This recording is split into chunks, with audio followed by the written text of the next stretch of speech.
ਨਹਿਰ ਝੰਗ ਬਰਾਂਚ ਦੇ ਕੰਢੇ ਤੇ ਆਬਾਦ ਇਹ ਨਿੱਕਾ ਜਿਹਾ ਸ਼ਹਿਰ ਅਮੀਪੁਰ ਹੈ। ਸ਼ਹਿਰ ਦੀ ਤਾਰੀਖ ਖਰੇ ਕਿੰਨੀ ਪੁਰਾਣੀ ਹੈ ਜੇ ਇੱਥੋਂ ਦੇ ਲੋਕਾਂ ਦਾ ਵਿਹਾਰ ਤੇ ਵਸੋ ਇੱਕ ਨਵੇਕਲੀ ਰਿਵਾਇਤ ਨਾਲ ਜੁੜਿਆ ਹੈ। ਐਸੇ ਵਿਹਾਰ ਨਾਲ ਜੁੜਿਆ ਇੱਕ ਵਪਾਰ ਜਿਹੜਾ ਤਕਸੀਮ ਤੋਂ ਵੀ ਪਹਿਲੇ ਦਾ ਇੱਥੇ ਹਰ ਅੰਗਰੇਜ਼ੀ ਮਹੀਨੇ ਦੀ 10 ਤਾਰੀਖ ਨੂੰ ਆਪਣੇ ਜੋਬਨ ਤੇ ਹੁੰਦਾ ਸੀ, ਉਹ ਹੁਣ ਬਾਕਾਇਦਾ ਮੰਡੀ ਦਾ ਰੂਪ ਧਾਰ ਚੁੱਕਿਆ ਹੈ। ਕਰੋੜਾਂ ਰੁਪਈਆਂ ਦਾ ਕਾਰੋਬਾਰ 10-12 ਘੰਟਿਆਂ 'ਚ ਹੁੰਦਾ ਹੈ ਅਤੇ ਇੱਥੋਂ ਹੁਣ ਸਿਰਫ ਘੋੜਿਆਂ ਵਾਲੇ ਹੀ ਨਹੀਂ ਬਲਕਿ ਹੋਰ ਵੀ ਸਾਡੇ ਕਈ ਵੀਰ ਆਪਣਾ ਰੋਜ਼ਗਾਰ ਕਮਾਉਂਦੇ ਨੇ। अस्सलाम वालेकुम भाइयों तो दोस्तों, मेरे जिन्ने भी फार्मर हजरात ने गिरे घोड़ियां के शौकीन ने, मैं हाँ डॉक्टर वहाब असलम। ठीक है, मैं DVM किया हुआ है, मैनू 6 साल हो गए मैं इस शोबे नाल अटैच हाँ, मैनू प्रैक्टिस करते हुए हो गए ने। असी इत्थे बहुत सारे दोस्तों की फरमाइश नाल इत्थे आए हाँ, जिस तरह साडे बाई सगीर हो गए जिहड़े माशाअल्लाह बड़े मशहूर ने, यूट्यूब पर भी आए ने। साडे राजा सफदर कियानी साहब हो गए जिन्हां ओनर ने कियानी हॉर्स क्लब, वो होंदे ने UK ਦੇ ਵਿੱਚ। ਉਹਨਾਂ ਦੀ ਸਪੈਸ਼ਲ ਫਰਮਾਈ ਸੀ ਕਿ ਡਾਕਟਰ ਸਾਹਿਬ ਤੁਸੀਂ ਮੰਡੀ ਜਾਣਾ ਹੈ। ਉਹ ਕਹਿੰਦੇ ਤੁਹਾਨੂੰ ਇੱਕ ਚੀਜ਼ ਅਸੀਂ ਦੱਸਣਾ ਚਾਹ ਰਹੇ ਨੇ ਕਿ ਗੱਬਣ ਘੋੜੀ ਦੀ ਜਿਹੜੀ ਖਾਲੀ ਘੋੜੀ ਦੀ ਕੀ ਵੈਲਿਊ ਹੈ। ਦੇਖੋ ਇੱਕ ਚੀਜ਼ ਆ, ਗੱਬਣ ਹੋਏਗੀ ਉਹ 4 ਲੱਖ ਦੀ ਆ, ਜਦੋਂ ਖਾਲੀ ਨਿਕਲੇਗੀ ਤਾਂ ਉਹ 2 ਲੱਖ ਦੀ ਰਹਿ ਜਾਂਦੀ ਆ। ਇੱਥੇ ਵਪਾਰੀ ਜਿਹੜੇ ਸੀ ਪਹਿਲੇ ਬਹੁਤ ਸਾਰੇ ਕਹਿ ਦਿੰਦੇ ਸੀ ਗੱਬਣ ਸੀ, ਕਸਮਾਂ ਚੁੱਕ ਦਿੰਦੇ ਸੀ, ਲੇਕਿਨ ਹੁਣ ਇਹ ਚੀਜ਼ ਤੁਹਾਡੇ ਸਾਹਮਣੇ ਆ। ਇੱਕ ਟੈਕਨੋਲੋਜੀ ਆ ਜਿਹੜੀ ਐਡਵਾਂਸ ਟੈਕਨੋਲੋਜੀ ਆ, ਇਹਦੇ ਨਾਲ ਅਸੀਂ 25 ਤੋਂ 30 ਦਿਨਾਂ ਦਾ ਡੰਗਰ ਕਨਫਰਮ ਚੈੱਕ ਕਰਕੇ ਵੀਡੀਓ ਬਣਵਾਈ ਦਾ ਆਗੇ ਕਰਨ।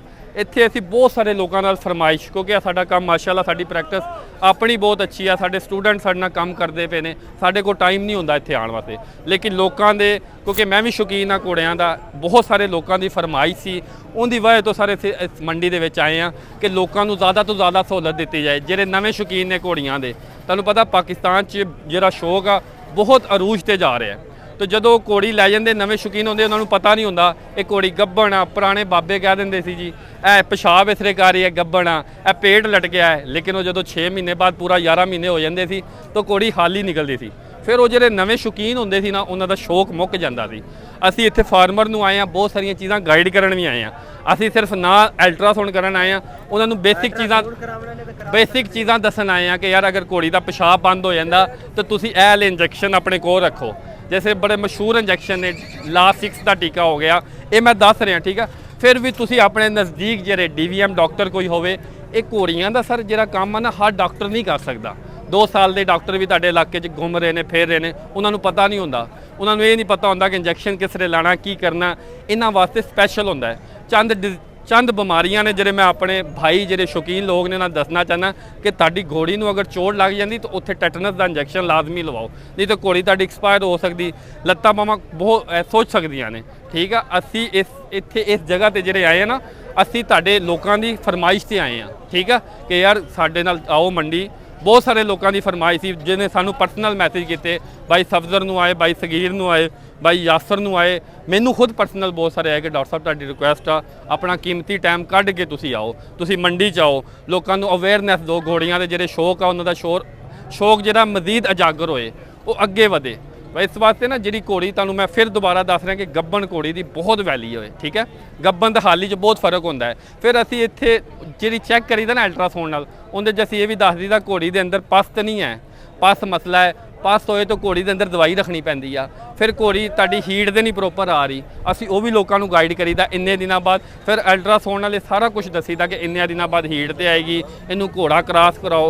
फिर लोगों को असी दस रहे हैं कि अच्छा घोड़ा ब्रीड कराओ। ठीक है, घोड़ा अच्छा तुसी क्रॉस कराओगे तो तुहाडे जिहड़ा जानवर है जिहड़ी घोड़ी की वैल्यू डबल हो जाएगी। ठीक है, ब्रीडिंग ते वर्क करो लोग, शौकीन जिहड़े लोग ने। बहुत शुक्रिया मेरे दोस्त ने, मैं तुहाडा दोस्त doctor Wahab DVM from Faisalabad animal care clinic. Thank you sir. बेलियो इस घोड़ा मंडी विच पूरे पाकिस्तान तो लोग आउंदे ने ते अपनी मंशा दा जानवर इत्थों नाल लैके जांदे ने।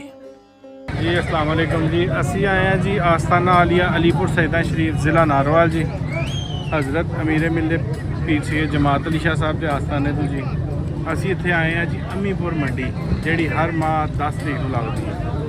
असी इत्थे कोई घोड़ी छोड़ी लैन आए हैं ते हले वेखने पे हैं। मैनू तकरीबन अद्धा घंटा हो गया आया तो एक वछेरा सानू पसंद आया ਅਸੀਂ ਉਹਦਾ 8 ਲੱਖ ਰੁਪਏ ਮੁੱਲ ਕੀਤਾ ਤੇ ਹੁਣ ਫਿਰ ਉਹਦੇ ਵੱਲ ਚੱਲੇ ਆ, ਵੇਖਦੇ ਹਾਂ ਕੀ ਆਉਂਦਾ ਤੇ ਇਨਸ਼ਾਅੱਲਾ। ਰੇਟ ਤੇ ਬਹੁਤ ਜ਼ਿਆਦਾ, ਰੇਟ ਤੇ ਬਹੁਤ ਜ਼ਿਆਦਾ ਨੇ। ਮਹਿੰਗਾਈ ਵੀ ਹੈ, ਲੇਕਿਨ ਮਹਿੰਗਾਈ ਦੇ ਨਾਲ ਵੀ ਕੁਛ ਵਪਾਰੀਆਂ ਲੋਕਾਂ ਨੇ ਕੰਮ ਜਿਹੜਾ ਨਾ ਬਹੁਤ ਜ਼ਿਆਦਾ ਤੰਗ ਕਰ ਛੱਡਿਆ। ਮੰਡੀ 'ਚ ਅੱਗੇ ਵੀ ਮੈਂ ਜਾਨਵਰ ਪਹਿਲਾਂ ਤੇ ਮਿਲ ਜਾਂਦੇ ਸੀ, ਲੇਕਿਨ ਹੁਣ ਬਹੁਤ ਜ਼ਿਆਦਾ ਰੇਟ, ਹੁਣ ਰੇਟ ਜ਼ਿਆਦਾ ਹੋ ਬਹੁਤ ਜ਼ਿਆਦਾ ਰੇਟ। ਮੰਡੀ ਸਵੇਰ ਦੁਪਹਿਰ ਸ਼ਾਮ ਚਾਰੇ ਪਹਿਰ ਗਰਮ ਰਹਿੰਦੀ ਏ। ਵਪਾਰੀ ਬਹਿ ਕੇ ਆਪਣਾ ਮਾਲ ਵੇਚਣ ਦੀ ਬਜਾਏ ਤੁਰ ਫਿਰ ਕੇ ਵੇਚਣਾ ਚੰਗਾ ਸਮਝਦੇ ਨੇ। ਉਹਨਾਂ ਦਾ ਕਹਿਣਾ ਹੈ ਕਿ ਇੱਥੇ ਜਾਨਵਰ ਦਾ ਮੁੱਲ ਸੋਹਣਾ ਲੱਗਦਾ ਹੈ ਤੇ ਖਰੀਦਾਰ ਵੀ ਰਾਜ਼ੀ ਹੋ ਕੇ ਜਾਂਦੇ ਨੇ। ਜੇ ਜਾਨਵਰ ਆਪਣੀ ਅੱਖੀਂ ਵੇਖ ਭਾਲ ਕੇ ਪਸੰਦ ਹੁੰਦਾ ਹੈ।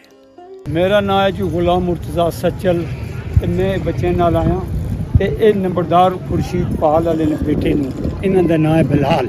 इन्हां नूं बड़े अरसे दी शौक सी कि आबद शाह जंग वाले ने बच्चा लेना, मैं उस घोड़े दा बच्चा लेना। ये जंग तक पिछे दौड़ते गए, अगे पिछे सारे फिरे, इसदे कन्न दा मुੱਲ नहीं ते ये घोड़ा लैण वास्ते स्पैशल असीं आए सी ते इसदे नाल ये आए सन भाई इन्हां दे बिलावल मलक बिलावल हकीमाला आले, मलक बिलावल हकीमाला आले। इन्हां दी मेहनत और इन्हां दी कोशिशां नाल ये सौदा वाला किता बन गया ते इसने इंतहाई मुतमिन ते बहुत दिल खुश होया। दिन पूरा बहुत ज़्यादा गर्मी सी और थकावट नाल चूर किया,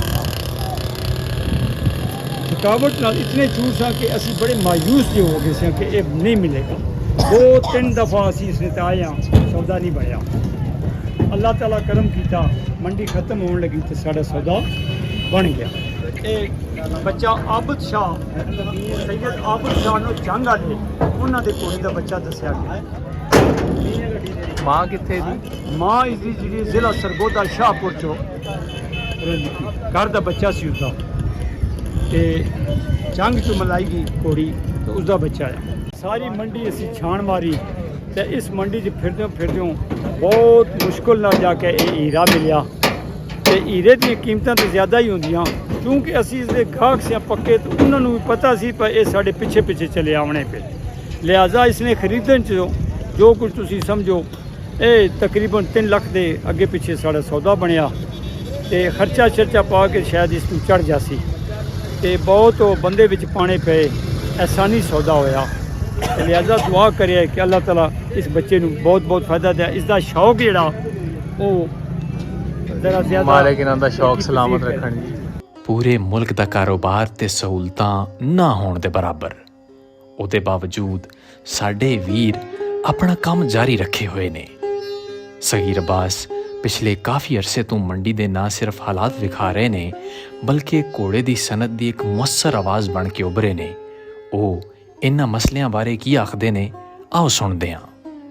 ਕਿਆਮੇ ਪਾਕਿਸਤਾਨ ਤੋਂ ਪਹਿਲੇ ਮੰਡੀ ਲੱਗਦੀ ਹੈ ਇੱਥੇ ਅਮੀਨਪੁਰ ਬੰਗਲਾ ਔਰ ਪੂਰੇ ਪਾਕਿਸਤਾਨ ਦੇ ਵਿੱਚੋਂ ਸੇਲ ਪਰਚੇਜ਼ ਵਾਲੇ ਇਸ ਮੰਡੀ ਦੇ ਵਿੱਚ ਆਉਂਦੇ ਨੇ। ਈਵਨ ਕਿ ਸਾਡੇ ਜਿਹੜੇ ਦੋਸਤ ਬਾਹਰਲੇ ਮੁਲਕਾਂ ਦੇ ਵਿੱਚ ਬੈਠੇ ਨੇ, ਕੋਈ ਯੂਟਿਊਬਰਾਂ ਦੇ ਜ਼ਰੀਏ ਉਹ ਵੀ ਸੇਲ ਪਰਚੇਜ਼ ਕਰਦੇ ਨੇ ਔਰ ਰੈਵਨਿਊ ਅੱਛਾ ਖਾਸਾ ਕਰੋੜਾਂ ਦੇ ਹਿਸਾਬ ਨਾਲ ਇੱਥੇ 10 ਤਰੀਕ ਹਰ ਮਹੀਨੇ ਦੀ 10 ਤਰੀਕ ਨੂੰ ਜਨਰੇਟ ਹੁੰਦਾ। ਲੇਕਿਨ ਅਫਸੋਸ ਵਾਲੀ ਗੱਲ ਇਹ ਹੈ ਵੀ ਠੇਕੇਦਾਰ ਮਾਫੀਆ ਇੱਥੇ ਮੌਜੂਦ ਹੈ ਕਿ ਜਿਹੜਾ ਬਿਲਕੁਲ ਹੀ ਸਹੂਲਤਾਂ ਦਾ ਫੁਕਦਾਨ ਹੈ। ਇੱਥੇ ਜਾਨਵਰ ਦਾ ਜਾਨਵਰ ਦਾ ਮੰਡੀ ਦੇ ਵਿੱਚ ਐਂਟਰੀ ਦਾ 500 ਰੁਪਏ ਫੀਸ ਲੈਂਦੇ ਨੇ, ਲੇਕਿਨ ਨਾ ਤੇ ਇੱਥੇ ਪੀਣ ਦਾ ਸਾਫ਼ ਪਾਣੀ ਹੈ, ਨਾ ਜਾਨਵਰ ਖੜਨ ਕਰਨ ਵਾਸਤੇ ਕੋਈ ਛਾਂ ਦਾ ਇੰਤਜ਼ਾਮ ਕੀਤਾ ਗਿਆ, ਨਾ ਹੀ ਜਾਨਵਰਾਂ ਦੀ ਲੋਡਿੰਗ ਅਨਲੋਡਿੰਗ ਦਾ ਕੋਈ ਅਰੇਂਜ ਕੀਤਾ ਗਿਆ। ਸਿਰਫ ਉਹਨਾਂ ਨੇ ਗੁੰਡੇ ਵੀ ਮੈਂ ਕਹਿ ਸਕਦਾ ਗੁੰਡੇ ਖੜੇ ਕੀਤੇ ਹੋਏ ਨੇ ਮੰਡੀ ਦੇ ਬਾਹਰ, ਜਿਹੜੇ ਲੋਕਾਂ ਨੂੰ ਸੋਟੇ ਵੀ ਮਾਰਦੇ ਨੇ ਔਰ 500 ਰੁਪਇਆ ਫੀ ਜਾਨਵਰ ਦਾ ਉਹ ਲੈਂਦੇ ਨੇ। ਲੇਕਿਨ ਉਹਦੇ ਮੁਕਾਬਲੇ ਜਿਹੜੀ ਕੋਈ ਉਹਨਾਂ ਨੂੰ ਫੈਸਿਲਿਟੀ ਦੇਣੀ ਚਾਹੀਦੀ ਉਹ ਨਹੀਂ ਹੈ।